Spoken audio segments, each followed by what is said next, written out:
Welcome back to the second episode in our two-part series about Reading, Pennsylvania, and the work school and community leaders undertook together with the Harwood Institute. This is your host, Ken Feudernick. In case you haven't listened to the first episode, let me just share one of the most valuable takeaways for me. What leaders said repeatedly about their work with the Harwood Institute that differed from how they used to operate was learning how to turn outward. Doing that meant they had to listen. Really listen to their constituents about what they truly wanted and needed. It also meant leaders had to get out of their silos and begin collaborating with one another. In this episode, you will hear about what happened when people actually began turning outward. They catalyzed three critically important initiatives that got off the ground, spread, and unleashed several promising ripple effects. All of that began to have a significant impact on youth and their families in Reading. Importantly, you'll also hear about how this work ultimately transformed Reading's civic culture, breaking down silos and fragmentation to get leaders and groups working together in a new, important, promising ways. I want to remind listeners that you can download a free copy of a study guide that summarizes the key lessons learned from this story and offers actionable steps that leaders can take in their communities. The guide and other related resources are available at schoolconversations.org/Reading and at theharwoodinstitute.org/Reading. Rich, welcome back. I'd like you to jump right in and talk about what emerged from your work in Reading, starting with efforts around after and out of school activities. What were some of the problems that really needed attention? Well, first, I think, in the community, there was a youth violence crisis. Kids weren't showing up to classes. It's not that the community didn't have after-school programs. What they found by listening to kids was those after-school programs weren't aligned with what really mattered to kids. They weren't aligned with what really mattered to families. One example is when they talked to kids, the kids were saying, look, we don't need only one-to-one mentoring programs. We want to do things with other kids in safe spaces that might be supervised. So Mike Toledo, who's head of the Hispanic Center in Reading, became the team lead for this team. And as Mike and I would talk about all the time, it's not that Reading didn't have programs, it's that people weren't working together. They were too fragmented. There was too much competition for resources and money. People were basically fighting with one another in some ways. And so they had to come together and recognize that they were going to need to work, not just get together, but work together in fundamentally different ways. And they began to do that. And they began to see progress. And one thing that they realized was for years and years, the school district, for a variety of reasons, had said, well, you can't locate after-school programs in our buildings. And yet, when they talked to kids and parents, they all said one of the places we feel safe is in schools. And so out of this initiative came the effort of intergenerational after-school programs for youth and families together that were located in schools for the first time, I think, in 10, 20 years, almost a generation, which began to make a huge difference. But it meant different partners were going to have to come together in the community and work together differently. It meant that those partners were going to have to work with the school district differently. It meant that they were going to have to work with kids and families differently. That's a radically different approach than what they had been taking for years. My name is Michael Toledo. I am currently the president and CEO of Centro, Hispano, a nonprofit organization in our community that's been serving the greater Reading community for the last 50 years.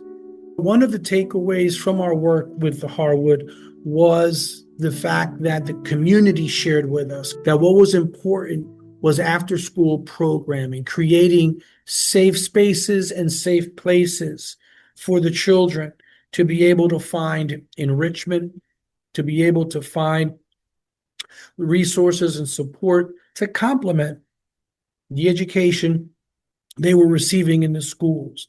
At the time, there were locations where youth could go, but they were not known. It was fragmented in terms of what after school programming was available. The community shared that they wanted to see more collaboration between organizations that were providing after school programming. And they wanted the school district to engage with community partners so that the children that were going to these programs were able to find, again, safe avenues for them to be able to participate in after school programming. And we were able to, again, working together with the school district, working together with Rich and his team, we created this cohort of 25 different organizations. There were not programs there to meet the needs of youth the way that they are now. Laura Cordero, a colleague of Michael Toledo at Centro Hispano, said, we have to ask and really honor what matters to our community. And she was directly involved in inviting youth in the school district to come forward and say what really matters to you. And one of the things that emerged through those conversations is that at the end of the day, many of us are hungry. And the school system said, we don't have funding. We can't feed you at the end of the day. But then because they were now connecting with other people in the community, Centro Hispano and other resources in the community stepped up and say, we can solve that problem. Hi, my name is Laura Cordero. I work at Centro Hispano here in Reading, Pennsylvania, and my role is the Director of Community Impact.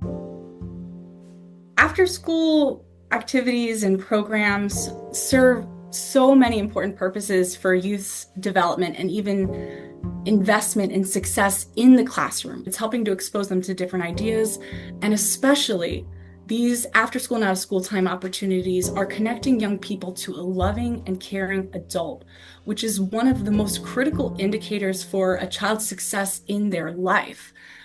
Yes, in their academics, but also through helping them navigate decisions for their life. And in Reading, we see this a lot. I mean, through our community conversations, that when the after school and out of school time team got together, the first thing that we did was held a series of community conversations with students, with parent groups, with teachers. We held at least maybe 15 to 18 of these community conversations within that first year or 9 months working together. And I remember I sat in on several of the conversations with our middle school students, and they're looking for more. They said, we just want experiences. We want field trips. Some of these students are experiencing food insecurity at home. They're not, they don't have access to consistent meals. And so at their after school program, they're getting fed, they're getting meals. And this led to one partner, like a partnership that came through this network and initiative. Our communities and schools here is very active in our community. And Centro Hispano, we cook 3,000 hot meals a day, and we deliver Meals on Wheels in our local pre-K counts. And through a partnership with CIS, we were offering meals after school to several of the schools that are connected with CIS. But through that, we saw CIS was telling us, the schools that we are serving meals and in their after school programs, our participation in after school is increasing after we started serving meals.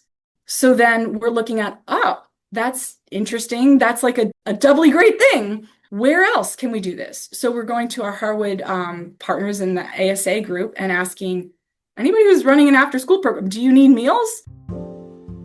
So then we're seeing other partners that we can deliver meals to include in their already, pre-programmed after school program to see their numbers increase, participation increase. So a little extra incentive for students to come after school, get a meal, and also have a space that they can have, engagement with their peers in a positive way, which is also a huge benefit of our after school programs. Laura's example is one where a couple of things were present that are important. One is they listened deeply to youth. and you told them something that is so basic in each of our lives. We're all hungry. We need to be fed. We can't learn. We can't function without nutrition. So that's one thing. But here's the challenge in so many communities, we don't learn that because we didn't stop to really listen. We assume we know what the problem is. But even if we stop to listen, we don't act on it. And at the core of the Reading story is both the newly developed habit of listening deeply in very particular ways and of learning to understand what people are really trying to tell you. And the other part, or one other part, is that they decided to build together. Centro Hispano and other groups came together and decided we can solve this problem. But that required taking action. It required taking action together. There was no one group that could solve it on their own. And it required sustained action over time. In doing that, they were both making down payments that we're actually hearing people, we're actually seeing them, we actually value them.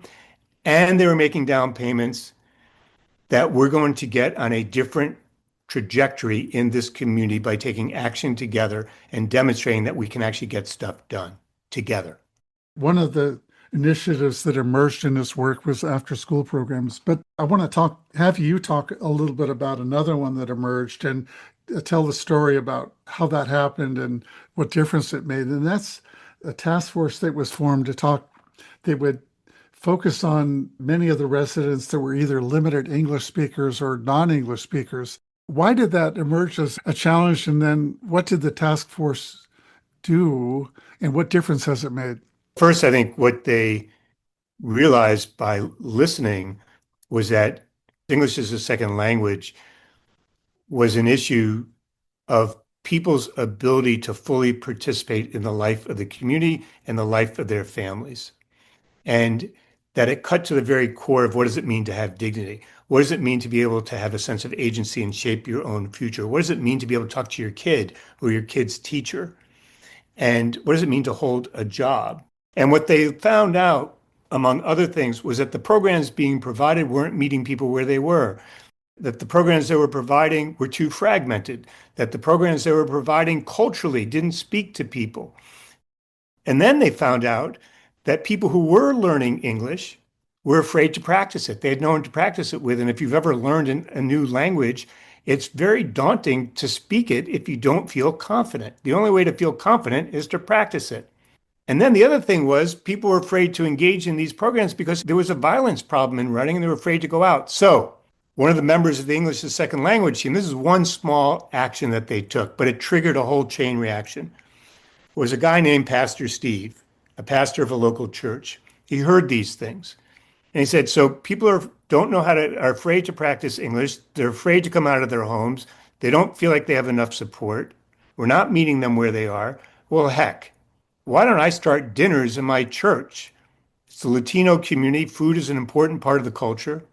Let's start a dinner where people who are learning English can practice English. But not only that, people who speak English can practice with them so they can learn Spanish. My name is Steve Onsman. I'm the pastor of Calvary United Church of Christ in the city of Reading.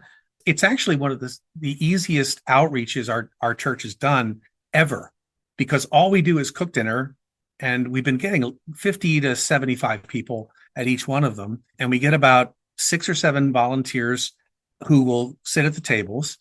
And I just welcome everybody in Spanish. And for about an hour and a half, we just talk. It's become a community organization in itself. And it's also brought some of our congregations closer together because we've been able to do some work with each other that in the past we never were able to do. But the story didn't end there on the practice dinners. Other pastors heard about this and they said, well, we can do this. So Pastor Steve created a little kit to show them how to do it. And he trained them in the kit and they started to do it. And then civic organizations heard it and they started to do it. Then employers started to hear it. And they said, well, we're not going to do a dinner, but we could do something in our place of employment. Can you help us do that? So they started to do it. And on and on and on, this effort went. 2 years forward, they triggered the community college, they triggered the local school district, they triggered employers to rebuild a system around English as a second language to create transformational systemic change, not just programs, but systemic change. Last example. They all got together and said, instead of us competing with one another, we're going to create a way to integrate our efforts so that if someone shows up at your program and it's not exactly the right program, we're going to refer them to another program. And so they created a seamless web of support for people learning English that was focused on the individual, not their programs. That required these programs to not simply get together and talk about how great their programs were or to compete for new dollars individually, but to actually come together, work together differently, support one another, and put the focus on people, not their programs. One of the things that is important about the story you just shared is the important role that faith leaders can play in a community. And one of the stories I heard from Pastor Steve was how they decided to adopt an elementary school in the district. And so their first impulse was to go out and say, we're going to offer this support to you. And then they realized there's a much better way to do this, is let's ask them what they need. Is there anything we can provide? I have a number of my church members who tutor for reading in the schools. And that is a program that came out of the United Way, which is called Ready, Set, Read. And that was before the Harwood experience, but it's also kind of connected to doing some of the same things.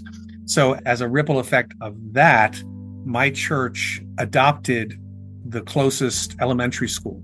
The adopting of the school to me has been a really important part because for the first time, the folks who work at this particular school tell me they know we're there. We're just down the street from them, but now they know we're there and that we're there to help them.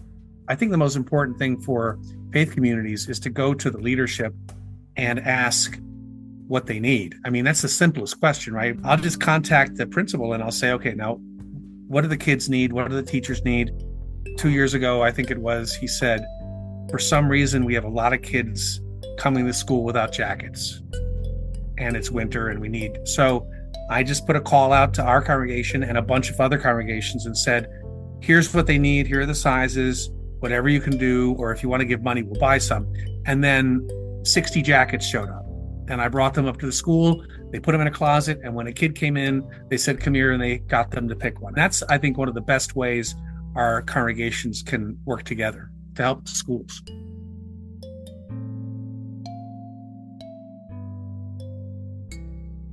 In so many communities that I work with, faith leaders are in arguments about their doctrines and beliefs and their teachings and ostensibly trying to put people in pews on Wednesday night and Sunday mornings. And what Pastor Steve is a great example of is holding true to your beliefs and doctrines, your faith, while serving a civic purpose. That those two things do not need to be mutually exclusive, that those two things do not need to be in competition, that to serve a civic purpose does not mean that you have to give up your religious beliefs. It means that you have to have the courage and the humility to both hold true to your beliefs and to turn outward toward the community, listen deeply, and figure out how you can serve a larger civic purpose while putting your faith in action. And Pastor Steve is one of the best exemplars that I know right now. Rich, I want to just have you talk a little bit about the third initiative that emerged in his work, which was support for early childhood education. Talk a bit about how that happened and why that emerged as an aspiration for the community, and then who came together and what did they do? So the United Way there had received $10 million from Mackenzie Scott. They had been working on early childhood. They and others in the community believed that they knew what needed to be done here, which was to work on the supply side of the equation, meaning get more teachers, get more certified places, and those types of things. Partially true. But so much of the effort had been focused on that. And when they began to listen, years of efforts, when they began to listen deeply to the community, what they found out was that people, again, didn't necessarily trust those programs, that people who were teaching them didn't necessarily speak their language, that they weren't culturally sensitive, that they didn't have transportation to these places. but most importantly, that they didn't value early childhood education. But here's the moral of this story. The group that formed around early childhood education could have kept going on the strategy that they came in with, and they would have produced some good things. But because they listened, they realized that, in the words of Tammy White, the CEO of the local United Way, and Ashley Chambers, Tammy's right-hand person, in Tammy's words, they needed to make a U-turn. I'm Ashley Chambers. I am the Senior Vice President of Community Impact with the United Way of Berks County. With United Way's early childhood education work, we were coming at it from a lens of what we had been doing through our Ready, Set, Read initiative. We were focused on increasing the quality of childcare centers in the city. And so that was our focus going in and bringing in some of our usual partners to say, okay, how can we continue to get more childcare centers to be high quality in the city? And so we did community conversations. We talked with a number of folks living here, but we weren't hearing the same things that we were saying at our meetings. We were hearing people I want to know my neighbors. I want to feel safe in this community. When we specifically talked about early childhood education, we got the sense that those that we were speaking to didn't necessarily think that we needed more childcare. And so we started having some more conversations, and we realized that it was the demand, not necessarily the supply, that we needed to focus on. We needed to focus on raising awareness that the 0 to 5 ages were highly critical to the future success of children. And so it was almost an aha moment at one of our meetings that, wait, we've been missing something. So we completely shifted our focus. We needed to do something different because the same thing hadn't been working. We need to go back out and really look at what people are saying. As nonprofits working in the community, we all typically have our own agenda, our own focus of what services we're providing. And so when we started coming together through the Harwood work, we realized that many of us had been siloed and, just staying in our lane, doing our own thing. And that really began to open our eyes that we can do different things working together, because we don't need to recreate the wheel. We don't need to continue investing resources if another organization is already doing it. I don't know very many leaders that would make a public U-turn like that, and it was public, who had a board, who had this money from Mackenzie Scott, who had a special task force within the United Way in early childhood education that had been working for years. That was really a courageous act, and it was fused with an incredible amount of humility, and it produced fundamentally different results for the community moving forward. So, Rich, I want you to just talk a little bit about where things are now in Reading, and what do you see that's different, fundamentally different now in Reading versus what you saw when you went there in 2020, 2021? When we first started working with folks in Reading, the community was highly fragmented. It was siloed. Leaders didn't want to work together. There weren't a lot of leaders that people could say they trusted. Organizations were competing over dollars. There was not a culture of engaging people about what matters to them. And when they did engage people, it was mostly people talking at residents, not talking with residents. When they did listen, they didn't act on what they heard. There were norms of finger pointing and people placing blame for what went wrong in the community. People felt as though whole swaths of the community had been left out and left behind. Fast forward 3 years. What people tell us is that they're creating an entirely different civic culture, that different organizations like early childhood groups, like English as a second language groups, like after-school activity groups have now come together. They're not only getting together, they're working together. That there has been created an entirely new cadre of leaders, both leaders who are official, who have titles, who head up organizations, but also lots of folks who are embedded in the community that people now trust as leaders, like Pastor Steve. And so there's a new cadre of leaders leading the charge. There is now a new culture of listening deeply and focusing on people's shared aspirations, not problems, not utopian visions, but where people want to go and what they're for. There is now a new culture of responding to what matters to people and demonstrating through down payments that we're actually listening and we're actually taking action and moving forward together. We talked about early childhood education, we talked about after school programming, and we talked about English as a second language and the importance of that. And those groups have done some fairly significant things and brought people together trying to resolve some of those issues. But the Harwood mindset, the whole dialogue that was created here has also created some other groups that are doing somewhat similar sorts of things, really sort of leaning on the Harwood model.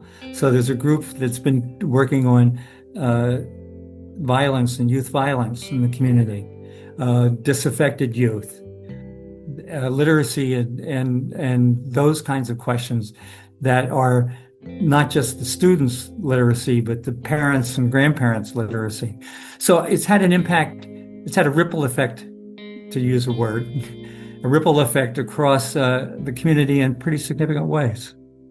My name is Dave Myers. I had been the executive director of the Berks Alliance. When I asked people not long ago, what are you creating here? As much as they wanted to tell me about the strategies, programs, and initiatives they created in these 3 different areas, what they said to me was, Rich, we're creating a new way of working. We're creating new norms in our community. We're creating new leaders in our community. We've created organizations that are actually turned outward toward one another and are working together. We're creating a new way to talk to one another and actually listen to one another and take action on what we've collectively heard. They said to me that we are creating a new sense of pride in a community that had lost pride, that we're creating a new sense of hope in a community that had lost hope, that we're creating a new positive can-do narrative in a community, that the narrative was once you should flee here as fast as you possibly can, and now the narrative is this is a place you should move to and stay in and raise your kids. That's a radically different set of notions in just 3 short years. I think I see an increase in hope in those who are engaged. And every time we talk to someone and let them know what we've learned, you do see a sparkle of hope. Are we perfect? No. And we are transparent about that. We know we still have work to do. You know, we can't hide that. We know what work needs to get done. But seeing folks who have seen our work want to get involved is sign enough for me to say that they're hopeful for our future. I'm Dahlia Garcia with Communities and Schools of Eastern Pennsylvania. My name is Karen Reitmeyer, Chief Strategy Officer of the Why Missing Foundation. Through Harwood, we will sustain our efforts even though now they are not actively involved in the community. They've graduated us, if you will, and they still support us, but not to the level that they did before. So, you know, the idea is that we support ourselves, and I think so far we're doing a good job of it. When the community knows that they matter and that their voice matters, there's nothing that we can't accomplish together. Now, the really important question. I think, Rich, there are people listening to this that say, I work and live in a community. It's not like Reading. The demographics are different. The challenges are different, but our civic culture is not where it should be. And we are operating in silos. We need a mindset where we turn outward and can strengthen our school system. Maybe it's not a school system in great need and dysfunctional, but we could go from good to great. What do you suggest we do in our community to achieve some of the same kinds of things that have been achieved in Reading? So first, I think if your community is like Reading and want to create large-scale transformational change, you can always work with the Institute in an initiative like that. If you want to learn some of the ways in which we work with people and the training that we actually took people through in Reading, you can go to our school and go to our website. If tomorrow you just want to get started. We have 4 mantras that I would say that you want to keep in mind. Number 1, turn outward toward your community. Make your community and people there the reference point for everything that you do, and make sure that you have a deep understanding of what matters to people. This could be in your neighborhood with your local elementary school or middle school or your neighborhood association. But you got to be turned outward. You got to engage people around their shared aspirations. That's number 1. Number 2, you've got to get in motion. The only way in which we're going to create change in our communities is not simply by talking with one another, as important as that is as a starting point, but we actually have to do things. And so what I would say is get in motion and start building with others. You don't need hundreds of people. You don't even need scores of people. You don't even need 15 people. You just need a handful just to get moving. Third, start small to go big. Look, I want big systemic change like we created in Reading, but it all started in small ways. So release yourself from the burden that you have to create big comprehensive change overnight and just focus on one small thing that you can get moving on and use that as a way to catalyze a larger, ever-growing chain reaction of efforts over time. And then lastly, keep in mind, the 4th one is keep in mind that you want to create a new trajectory of hope. I think hope is at the core of this. We all want to hope, and we've all lost hope, or at least many of us have. And the question becomes, what engenders hope? What engenders hope is not declaring that you have the answer. It's not raising all the money that you need. It's not creating the most complex solution. It's just demonstrating over time that we're moving in a better direction that's producing better results with increasing momentum and where people are gaining civic confidence. So again, release yourself from having to do everything at once and just try to create an upward sloping curve called the trajectory of hope that's saying to people, hey, we can do this. We can restore our sense of belief in ourselves and one another. We can actually come together and get things done just by taking one step at a time.